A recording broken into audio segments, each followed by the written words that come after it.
Like them or loathe them, SUVs, they're the biggest segment of car in the world. Mercedes are about to launch the EQC, Jag launched the iPace fully electric SUV, and now Audi have got the e-tron. And this is their first fully electric offering, and I'm going to be driving it for the next 2 solid days across the United Arab Emirates. So hot, dusty, unforgiving conditions. This is a 95 kilowatt hour SUV, 248.5 miles on the WLTP scale, so let's say 250 miles, more than 400 kilometers. And it's the first car in the world to go into production with them. Non-mirrors. Cameras instead of mirrors. Not totally convinced. Let's go for a drive.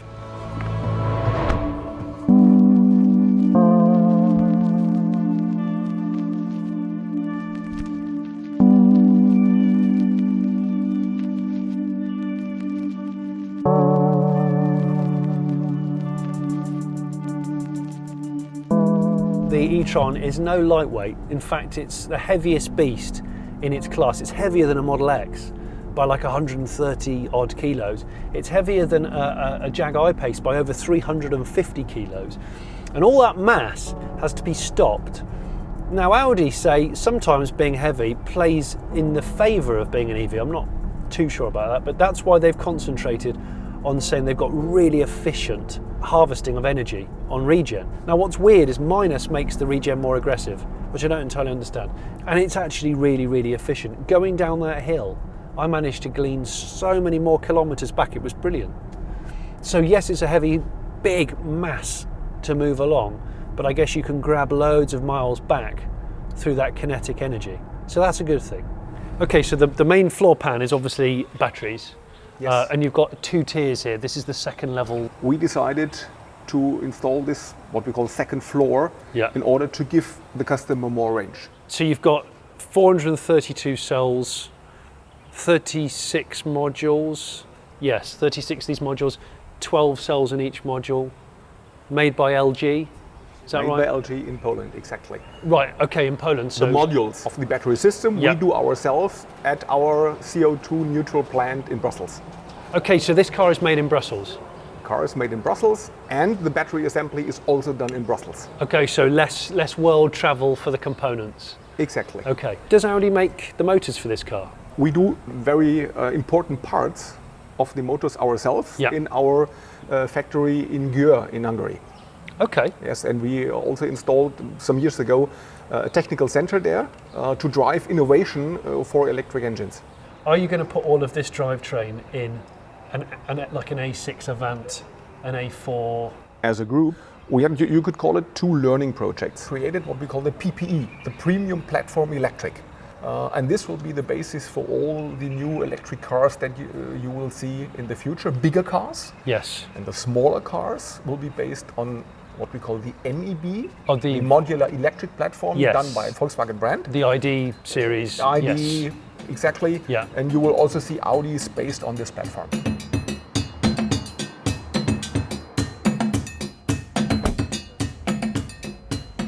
Right, charge time. Now, one of the interesting things about the e-tron is the fact that you can charge it on either side.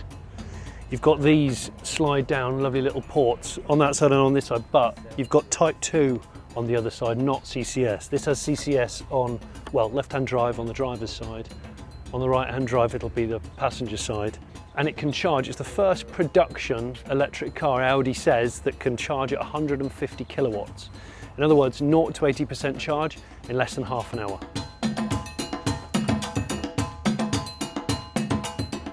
Okay, we've now momentarily decamped out of my red e-tron and we're going to go into a sort of weird zebra camo one to do a bit of off-roading on the nature reserve here. What are the best aspects of off-road? Well, you need instant torque. You need to be able to grip really well, four-wheel drive. The other thing that's really handy, especially in a wildlife reserve, is you need to be able to do it all quietly in order to see some nature. Electric off-roading. The future. Oh, and you can adjust your suspension up and down because it's got adjustable airbag suspension. This is when I press the off-road button.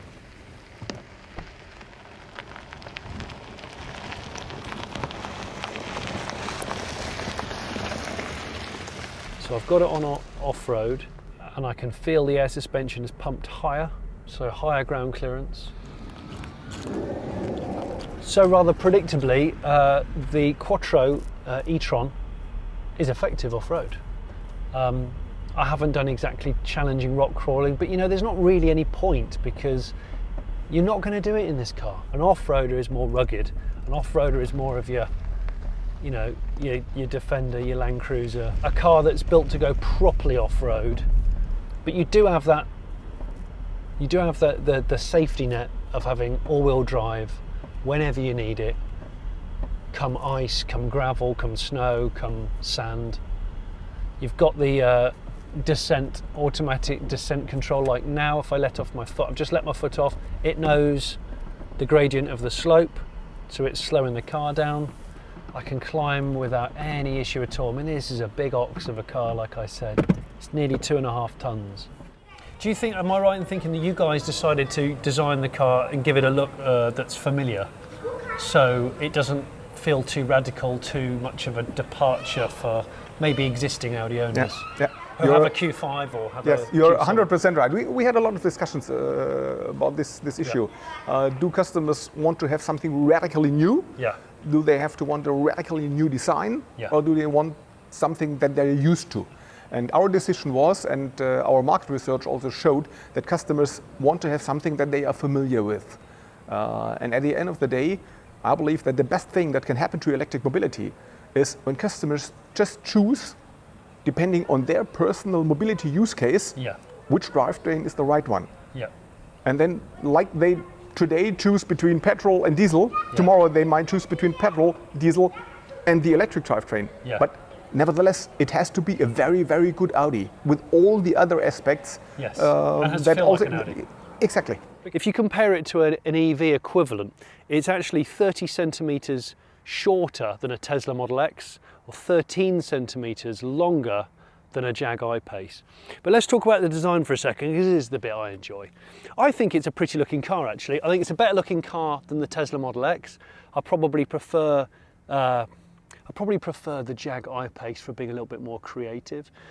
However, you can't lose sight of the fact that Audi wants to get people out of piston cars and into EVs. And if it looks familiar and it has that class and grace about it, which it does, then that's a good thing if that's what you set out to achieve.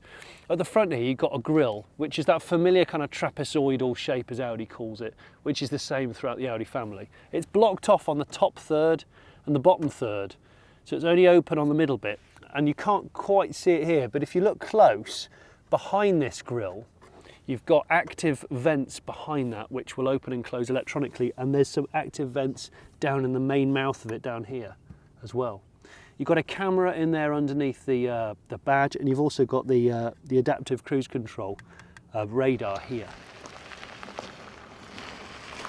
But of course, this is what I want to do more and more of on Fully Charged. I want to do more off-roading, because off-roading, when it's electric powered, is perfect. Slow speed, lots of nicely, easily developed torque, grip on each wheel. Remember the E-tron, like the iPace, like the EQC Mercedes, has got a front motor and a back motor, so each axle has its own motor.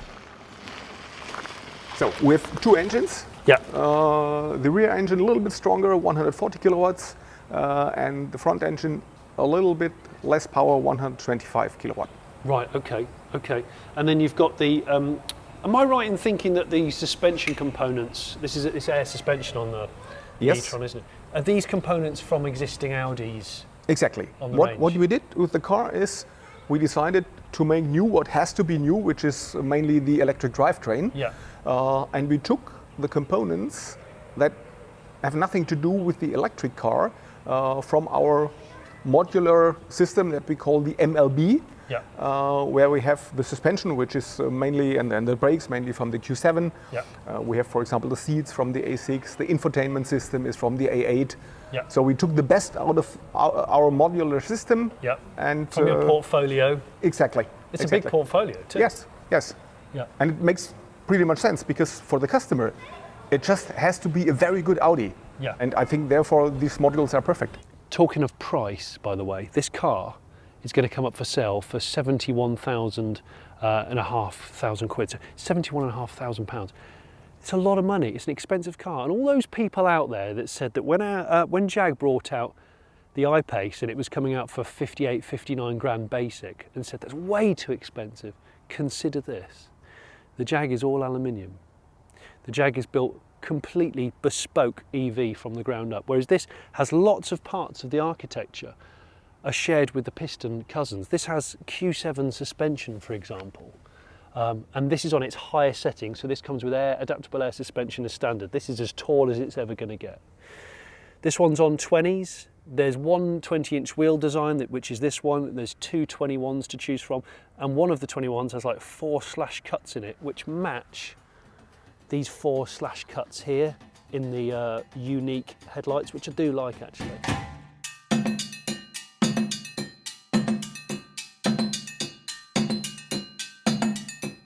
Yeah, we're charging. So you can see there's a little status light here. That's telling me that we're all right, we're charging. Any red or any yellow, it's bad news. You can't see it in this bright Arab Emirates light, but there is an LED above there which illuminates the entire charging panel, which is good for nighttime hookups. Not like that. The original Quattro back in 1979 was just called the Audi Quattro, and this is just called the Audi e-tron, so it's a big milestone for Audi. I remember the original Quattro quite well. It comes as standard with LED headlights, and I'm pretty sure that Audi was the first mass-produced car to have LED headlights. Audi was the first brand to bring that to market. It's got this thing called an air curtain. So this black little inlay here is a full vent, and that vent channels air around here and over the wheel and then down the side here. You've got this quite nice kind of indent. And I like the side profile of this car. You've got an indent here, a crease which kicks down, there's a waistline crease here, but then there's the lovely haunch which kicks up over the back door handles. The side profile of this car is really similar to a Q5, but it has little features like that, which I think look like the Q2, which is a bit of a quirky kind of crossover, which I think is one of the prettiest Audis personally. Of course, you can't walk past them. You've got these, they are optional camera mirrors, virtual mirrors, whatever you want to call them. I'm not really a fan of them. Audi say it's the first production car to have them. When I said that in the intro, I thought, I've seen another car with it. This is the first mass-produced car with a camera available. The first car I remember being in production is actually a VW Group car. It's the Volkswagen XL1. You remember that car. What an awesome thing it was. A technological tour de force. Making our way to the back, you've got these lovely smooth, Audi are good at this, really smooth roof bars that are quite aero. And the whole aero theme continues throughout, because you've got this cut-in indent down at the bottom of the doors, and again with these kind of strakes and this plastic cladding. And then while the suspension's up on its highest setting, you can see all this soundproofing in here. Can you see it all? And there's soundproofing throughout the car, all underneath the back, all underneath. It's a flat floor car, as you'd imagine. And this covers up the battery pack and everything, because they've tried to make it as quiet and composed and luxurious as possible, which is why you've got the double glazed side glass on the front, and the back glass is optional double glazed. Let's go around to the back. The back of the e-tron, now I like the back of this. It reminds me of the Q8, which is a really new SUV that's piston engine. It's got this full width LED rear light, and I absolutely love it. At night, it's just a solid bar. It looks absolutely gorgeous. Again, it's not a standout car. It's actually quite subtle. If you didn't see the e-tron badge, you just think it was a fairly handsome, well put together SUV. In the boot, that is 660 litres of boot space, which is really impressive. The Jag, for example, the iPace is 656. And like the Jag, it also has a front boot, a fruit. Bigger than a lot of cars. They don't mention in any of the literature, Audi, that this is actually a storage area as well, but this is purely for the cables. Look, so all your cabling and all your clutter, which is normally under the boot floor in the Audi, and there is an under boot floor area, this is so much more useful, because if you've got a boot full of stuff, if you're on a journey, you can't get your cables out. Whereas here, they're all easily accessible. You also have on the e-tron this false floor. Lift up the false floor, And there's space here for a space saver wheel, which I think will be optional when the car goes on sale. And there's another little bit down there. It's not quite a flat floor entry point, but it's near as damn it flat floor. You can't order it as a 7-seater or a 6-seater like you can the Tesla Model X. And the Tesla Model X does have a bigger boot. The Tesla Model X is a bigger car. This is a 4.9 metre long car. The Model X is over 5 metres long. But yet the Model X is a lighter car. And so is the Jag I-Pace. Let's not forget, this is a steel car that's nearly 2.5 tonnes, 2,490 kilos. It's a heavy whopper of a car, which is why I haven't driven it up that dune, because I don't want to dig it out. I really don't. Okay. Because the e-tron is between Q5 and Q7 in size, there's a lot of space back here for passengers. It's a 5-seat car. Seats look familiar, and that's because I think they're out of an Audi A6. Up here you've got the vents, and then down there you've got a pair of USB sockets and a 12-volt fag lighter socket. You've got a nice luxurious armrest, and if I press that you've got a pair of cup holders, which is always nice, and a cheeky little here and here for, you know, things like pens that you've stolen from hotels, or even a nutrition bar. Useful.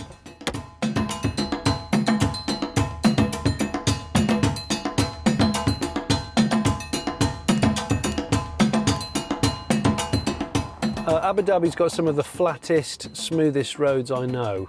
So I've stopped in the middle of a highway because it's deserted, and I'm going to do a 0-60 test. Are you ready? We're in sport mode. 5, 4, 3, 2, 1.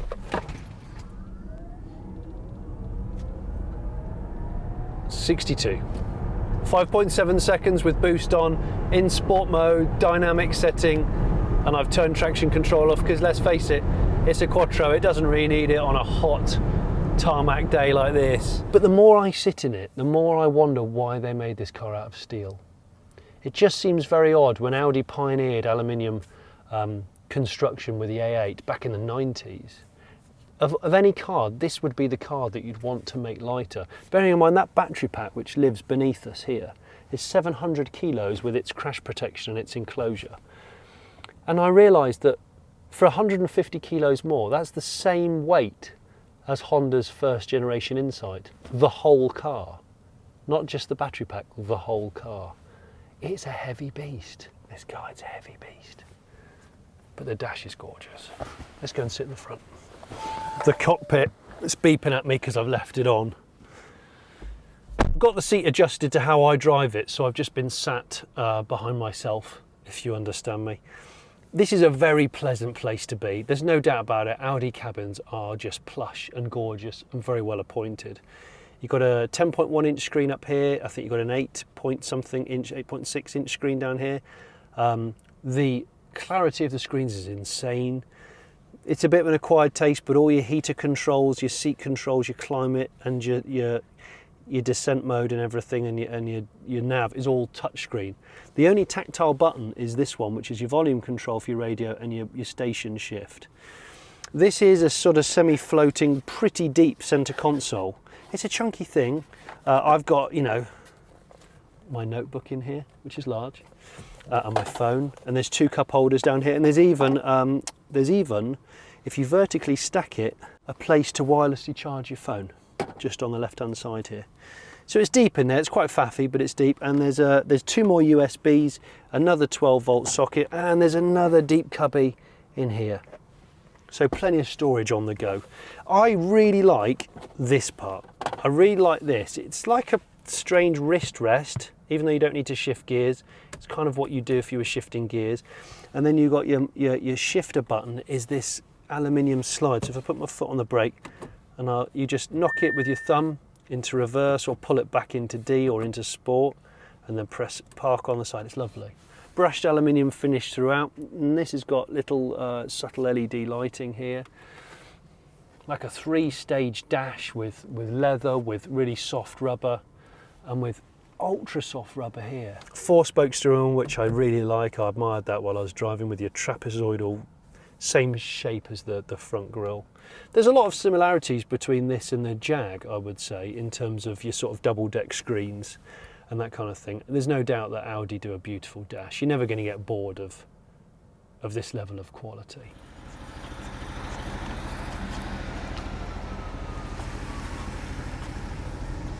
I do like the fact that the Audi intelligent navigation, it'll know that I'm coming up to a roundabout or a junction, and it'll start to pull back on the regen early. So I don't even have to kind of instigate more aggressive regen, it'll do it automatically. That's something we're seeing more and more on EVs anyway.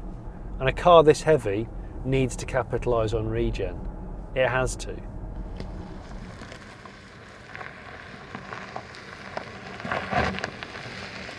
The screens have got that haptic feedback like the latest generation phones, which does feel quite good because it's that halfway house between a physical button and a touchscreen. In terms of production, has Audi confirmed figures for how many of these cars they intend to be able to build at the Brussels factory? What kind of quantities of cars? Well, we do not, of course, tell the numbers that we see, but you can easily imagine that we have an entire factory only producing e-trons. It will just be e-trons? Just e-trons. Wow. Out of the Brussels factory. Yeah. And you might know that you can only run an efficient car production when you come close to, let's say, 100,000 cars a year. So it is pretty clear that we do not calculate with 10,000 cars a year, yes. Because we want to earn money with those cars, because otherwise the technology makes no sense. Absolutely. And the feedback that we get from the markets, that we get from customers, is that yes, this is exactly what customers want to buy. So we believe that this really will be a high volume product. Oh, there's a lot of course you've got your screens here for your mirror, and that's the weird thing about the screen for your mirror is it's quite low. You're looking down rather than, you want to look more out than down, but that's just a personal thing.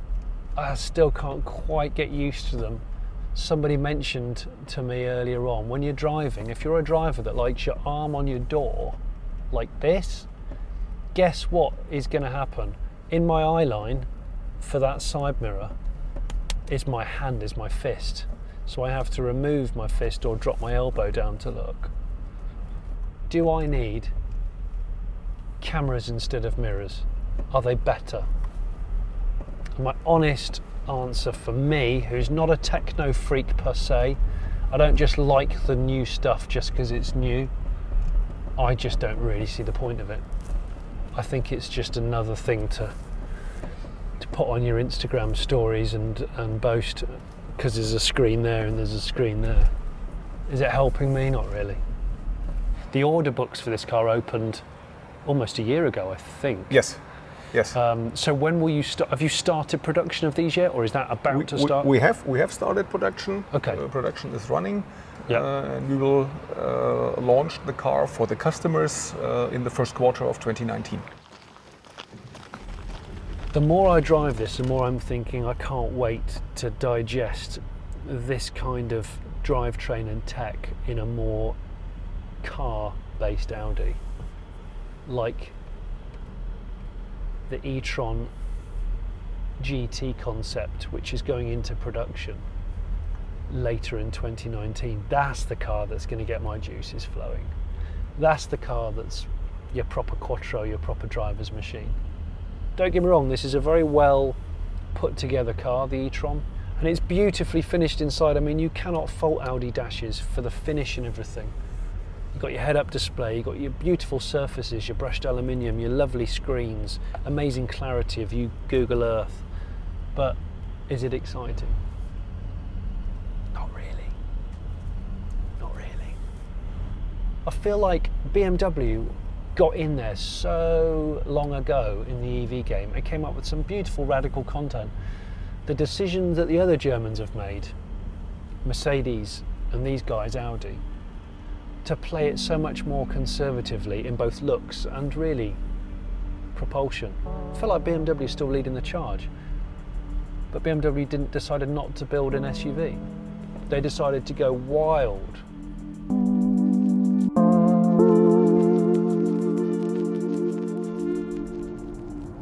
I've been driving this car now for nearly 2 days. I've had a lot of seat time in it, 3 rapid charges.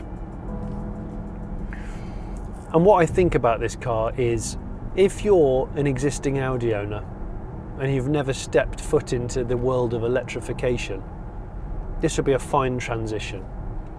It's a really good quality car, and there are so many aspects of the e-tron that I really like. But I think as a full package, when you put it against its peers, it's just too expensive and it's just too heavy, and the range just isn't quite good enough to warrant the price.